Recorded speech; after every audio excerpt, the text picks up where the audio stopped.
A bolsa Maim foi idealizada para ser usada em academia, principalmente para quem faz hidroginástica ou natação.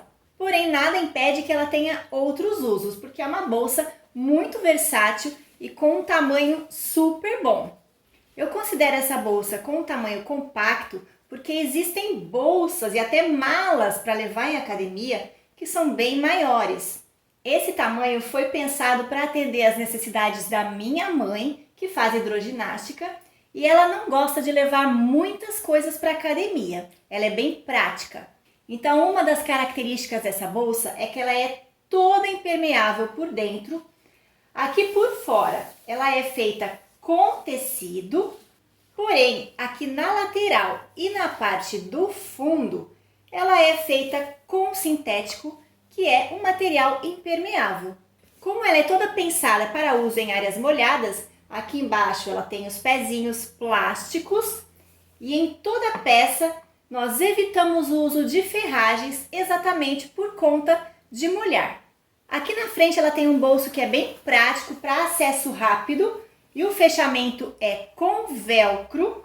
Nesse bolso pode ser colocado o celular, a chave do carro, um documento, ou seja, objetos que nós não queremos que entrem em contato com as coisas molhadas de dentro da bolsa. O fechamento da bolsa é com zíper e ela tem uma abertura bastante ampla.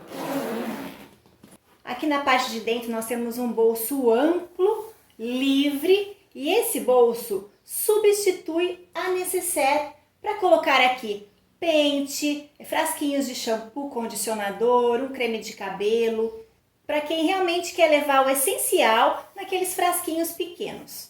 O espaço aqui por dentro é bastante amplo, cabe a toalha de banho, um chinelinho, e você ainda vai aprender como aula bônus um saquinho impermeável para colocar o maiô e a touca depois do uso.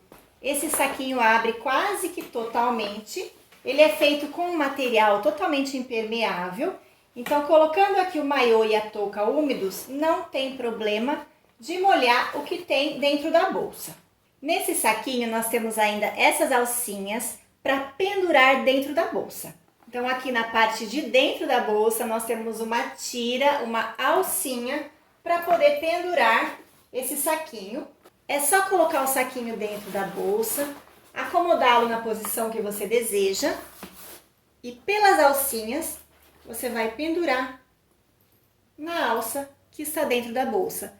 Eu fiz aqui com o botão de pressão, mas também dou outras possibilidades para você. Com o saquinho preso lá dentro, tudo fica bem seguro e não corre o risco de molhar. Como esta bolsa é uma versão compacta e eu sei que tem pessoas que preferem levar mais coisas para a academia, então nessa aula você vai ter também como bônus um molde extra de um tamanho maior dessa bolsa. Assim você pode atender a necessidade daquelas que são mais práticas e levam pouca coisa e aquelas que preferem levar tudo que tem direito. Então vem comigo fazer essa peça.